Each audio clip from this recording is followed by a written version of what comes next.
Hey, welcome to today's video. I have an interesting topic for you today, and this is relating to brands and teams on brands that want to work with long form media like podcasting and YouTube. But I'm going to talk about working with creators like talent, show hosts, influencers, etc., and your fear that will innately be with you about what do we do if they're canceled, or can we work with someone who's been canceled or who's had bad press. And this is a fear for every brand and something I'm constantly navigating with brands and talent and, in the production world. Because the truth is, brands can get the furthest mileage for their message partnering with real people, right? Real people with real skills, talent, influencers, content creators, whatever we want to call them.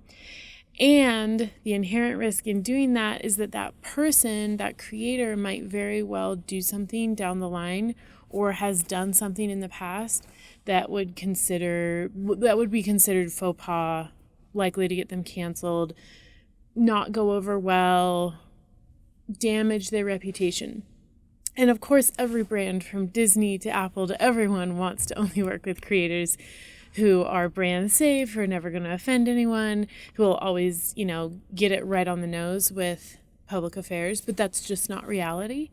And I have a couple examples to give you just to start to help you think as a brand about maybe how to approach working with talent, individuals, humans, personal brands, knowing that there's a very real chance that they might get canceled in the future. They might say something or do something that you don't love, or maybe there's someone you've really wanted to partner with who's like a really awesome person in your space who's just really got all the notes you want to hit, but they've already kind of been canceled or done something that was considered really taboo or maybe exposed for something unsavory.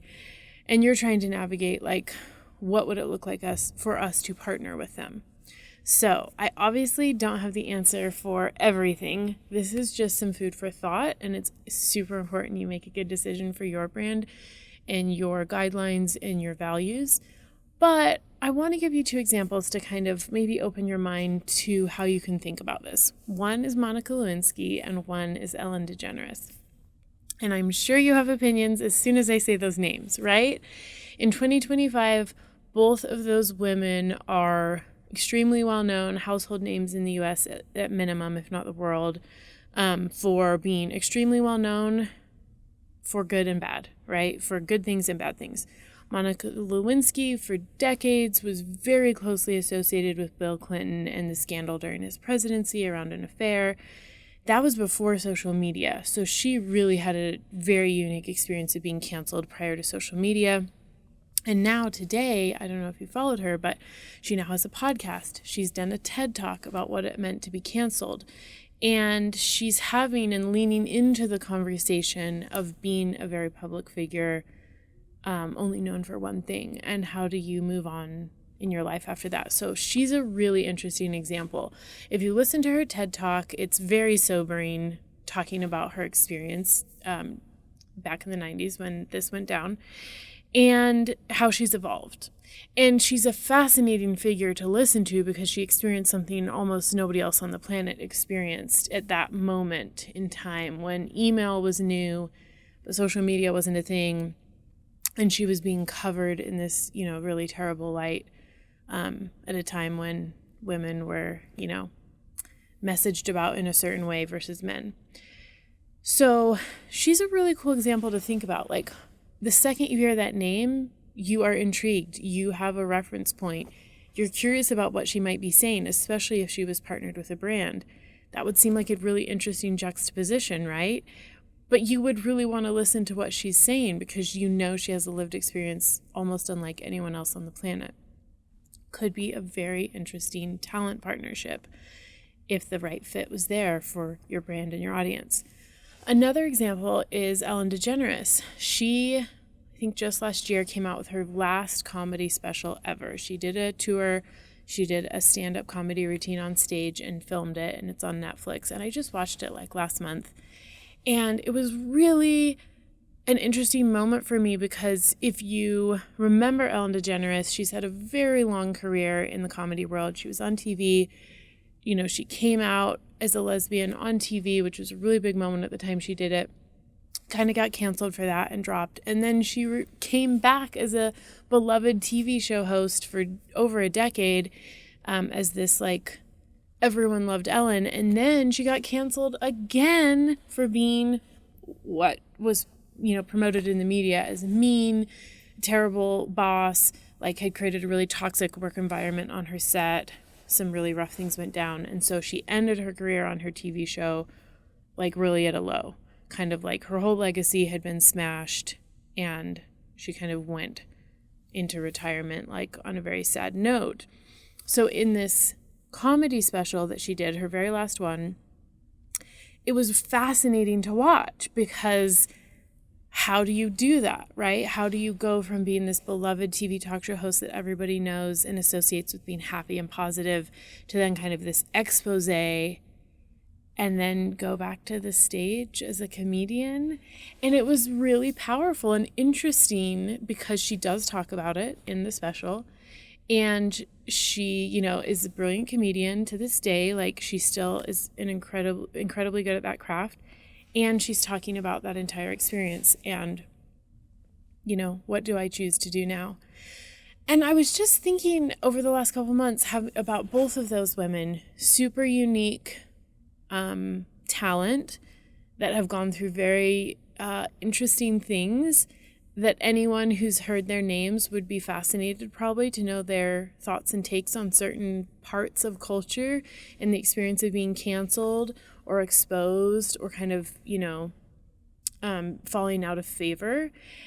And I just want to use those as reference points that sometimes, depending on the situation, obviously lots of context here, talent that fits really well with your target audience, with your industry, with your topic, if you've been nervous about reaching out to them or concepting a brand collaboration through long form media with them as a show host or them as a brand ambassador or them doing a piece of content with you, there's something really interesting there to consider. And I'm not talking about people who have done things that are truly so offensive that like real, very deep harm has come to like a large group of people.